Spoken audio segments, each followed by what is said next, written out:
Tuambie nani amekutuma kuja kuturushia mavi huku? Duge, no sio kutomete. Sema. Geuka serikali kuone. Mweherie. Unakuja kuturushia mavi huku kwa nini kwa choo? Salome. Saa ngapi? Saa 8 usiku. Wewe na Sankara kila wakati mnakuja kumwaga mavi. Unakuja kutumwagia mavi kwa choo? Jana mlirusha hapa mafuta. Simururusha petroli hapa ndani ya choo. Shika hiyo mikono. Juzi mmemwaga sisi. Wewe ndio unatuma kuja kutumwagia mavi huku kwa choo. Wewe. Si ndio? Si ndio? Sisi ni wajinga sana. Kueta mai. Ne mama suru meme mwere ni waku. Ndio yuko familia yako. Mimi naitwa Umwe. Naoshaga matatu usiku. Kitu kama saa 7 ya usiku niliona wamama wawili na mwanaume mmoja. Huyo mwanaume alikuwa amebeba ndoo na hiyo ndoo alikuwa ameweka kwa gunia. Alikuwa amekelea kwa bega. Na nilipomuona nikaona wameenda pale kwa choo, nyuma ya choo wakaweka hiyo ndoo chini. Hivyo mimi nikachukua simu nikapigia juu nilijua huyu mama mmoja alikuwa mbeleni. Wakati wa kwanza wakiwa mama yake, huyo mama alikuwa ndani ya hawa mama. Anaitwa Sarume. Hivyo nikatoa simu kwa mfuko nikapigia mtu anaitwa H. Wakati nilipigia H alikaa kama 5 minutes akakuja.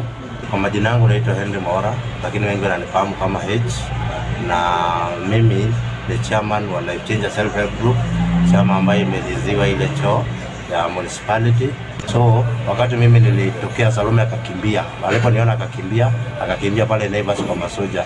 Alipokimbia hapa kwa masoja Naivas, mimi nikaenda nikamshika na wengine wakakuwa wamepika. So tukamuondoa Salome hapo, tukampeleka mpaka penye alikuwa kwa hiyo ndoo, ndio tulienda tukakuta hiyo ndoo iko na mavi. Kwa majina naitwa Paul na niko hapa kujibu barua nimeona kwa social media kutoka sijui kwa Ngong, sijui Social Justice and Environment Center, ambayo one way or the other wanajaribu kuni-accuse.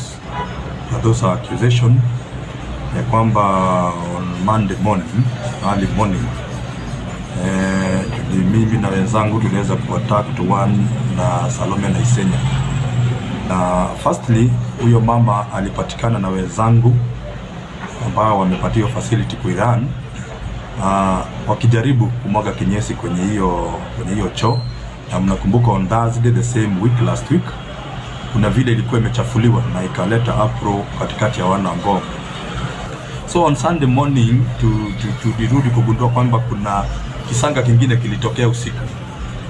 Ni mwendo wa saa 11:30 nilipigiwa simu na nikaambiwa kuna watu wamekuja, wanaume 4 wamekuja wakaspray ile choo na wakavuta ile jina municipality ikabaki Ngong public toilet, na vile vile kando ya ukuta wakaweza kuandika majina haikujulikana. Mimi nilijaribu kusoma nini, sijui kama ni Jamaica imeandikwa kama nini, sikujua. Na nilipopigiwa na soja sikuweza kutoka usiku nje. Tena asubuhi, the next day asubuhi, nikaelezwa na kiongozi mmoja wa ile kijiji mmoja ya kwamba huko Madhare tena kwa gate yake imewekwa X na the same color. Hiyo spray choo na ikaandika majina. Kwa mlango yake imewekwa X, mlango yake ya neighbor imewekwa X, na kando kidogo hapo kwa tena kwa neighbor kumeandikwa spirit mwizi na the same number na the same color na ile spray. So tukaona sasa ikiwa imefika hapo haitakuwa mzuri. Asubuhi vijana wale wanakuja kufungua choo, walipokuja kufungua walirudi kutuambia kwamba walikuta homemade bomb ilikuwa imejaribu kurushwa huko ndani lakini haikulipuka. So wakaichukua wakaidestroy. So that day mimi nika-communicate na wakubwa wangu kutoka kwa county na nikawaelezea hiyo kisanga, na wakatuambia kama imejaribiwa haikuweza kulipuka, the same people can come back again the same night. So tulieka vigilant na wale ambao wako surrounding. So the same Sunday sasa the morning ya asubuhi mwendo wa saa 7 saa 8 nikapigiwa na soja ambaye anawaka hapo Naivas. Akaniambia the same lady ambao walifanya ile kitendo ya kwanza wamekuja na wanaonekana wakitoka bus park wakiwa 3, 2 na mwanaume mmoja, na kuna kitu wamebeba kwa mgongo.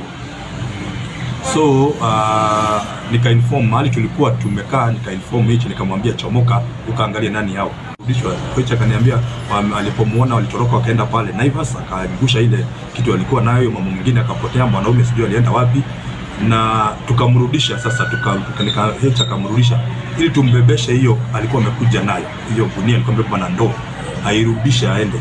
Na wakati tulifika wale vijana walikuwa nyuma yangu na wale wengine walikuwa huko kwa bus park, wakakuja wao watu wa motorbike wakuja kutaka kujua ni nini.